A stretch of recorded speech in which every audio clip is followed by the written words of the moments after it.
Boa tarde a todos, caríssimos, caríssimas. Vamos prosseguir com os nossos estudos e estaremos nesta nossa tarde dando prosseguimento ao estudo do livro Pensamento e Vida, de Emmanuel, em parceria com Francisco Cândido Xavier. Para tanto, nós rogamos a Deus Todo-Poderoso, a Jesus, médico de nossas almas, e aos demais amigos espirituais que nos acompanham neste humilde projeto que idealizamos realizar em torno das obras da doutrina espírita, dos seus grandes missionários, onde trazem as mensagens esclarecedoras e libertadoras. Nós estaremos hoje entrando no capítulo 22, né? Que já é a última faceta do estudo que nós dividimos em 3 partes, aonde o espírito está recebendo esclarecimento para desenvolver a sua consciência, então fazer a tomada de consciência. E hoje, neste capítulo, nós estaremos estudando o tema culpa. Olha que fantástico o trabalho de Emmanuel neste maravilhoso livreto, que nada mais resume-se do que uma cartilha de estudo, né? Cartilha de estudo para o nosso engrandecimento espiritual e para a nossa prevenção contra riscos maiores. Assim, em nome de Deus, Criador universal, em nome de Jesus, irmão mais velho, em nome da pleiade de espíritos benfeitores que nos assistem, nós, juntos, em sintonia com os nossos pensamentos, buscamos o alto, a fim de que possamos ter bons momentos de estudo nesta nossa tarde que se inicia. Vamos então estudar.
Muito bem.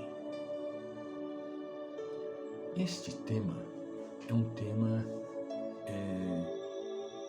profundamente psicológico.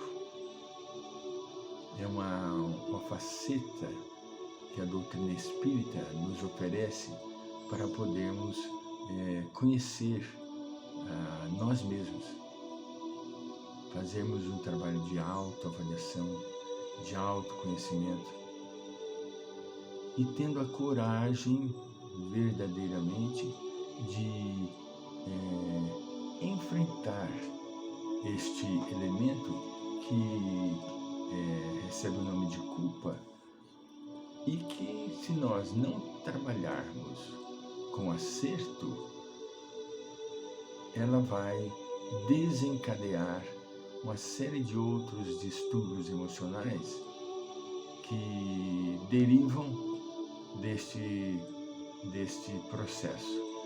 Emmanuel inicia a sua mensagem. Nós vamos utilizar também uma obra de Joana de Ângeles, intitulada Conflitos Existenciais, para podermos dar uma pincelada em torno da culpa. Ela também trabalha este tema, que é um tema muito estudado dentro da doutrina. Em vários outros livros nós encontraríamos também abordagens em torno desta temática, não é?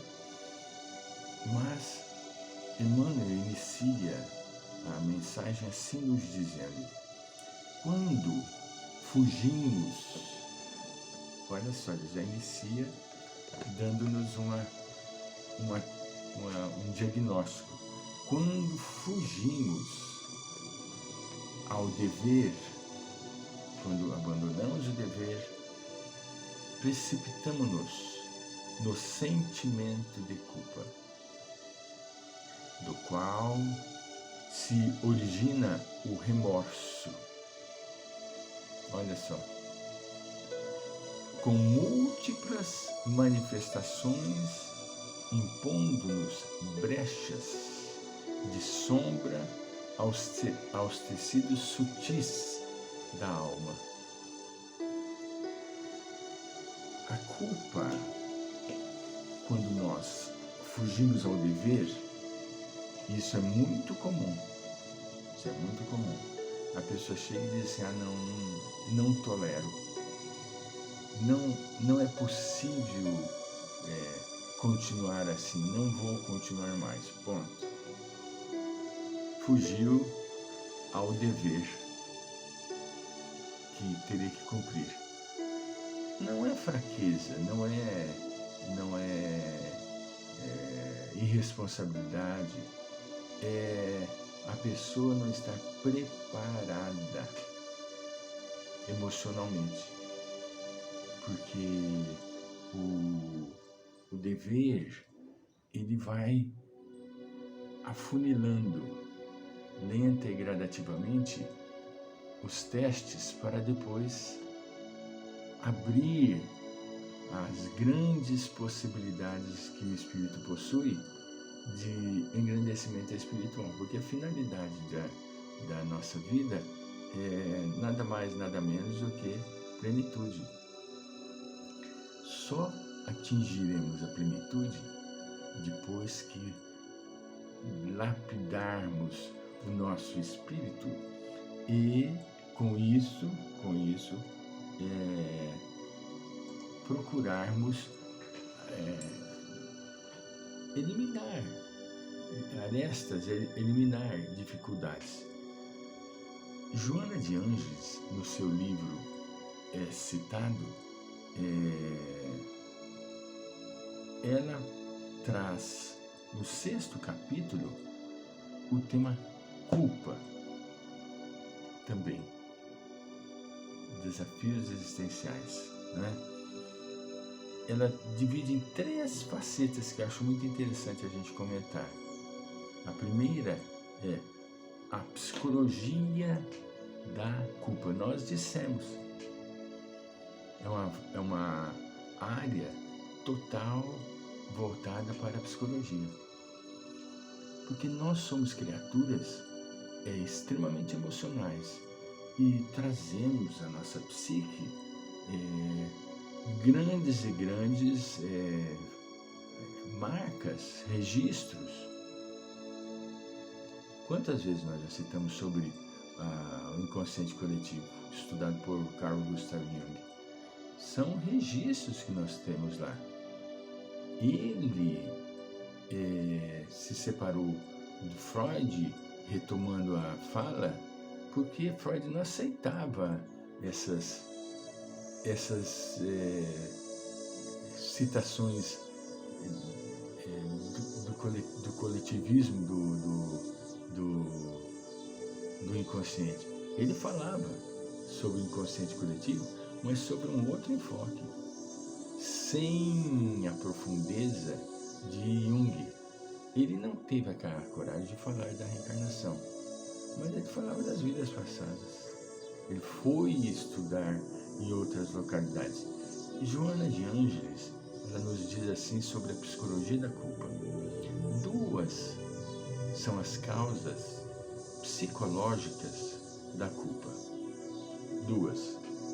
A que procede da sombra escura do passado, olha lá, inconsciente coletivo, da consciência que se sente responsável por males que haja praticado em relação a outrem, essa é uma, e a que tem origem na infância, como decorrência da educação que lhe foi ministrada.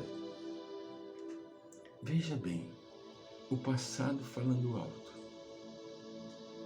e a educação mal estruturada geram a culpa, né? A pessoa se sente culpada por isso, por aquilo outro. Uma, por não ter recebido os lastros necessários para enfrentar as suas indecisões, as suas dificuldades. Então se sente culpado por isso, culpado por aquilo outro, né? Se sente atemorizado por uma coisa, por outra, por causa da estrutura educativa frágil. Não é uma incompetência educacional, não. É uma educação frágil, com poucas informações, onde o espírito pode se apoiar, pode se estruturar. Joana continua: a culpa é resultado da raiva que alguém sente contra si mesmo, voltada para dentro, em forma de sensação de algo que foi feito erradamente, voltada para si, entende? Então a pessoa, ela não tem a estrutura e a informação para transmutar este estado emocional. Vamos voltar.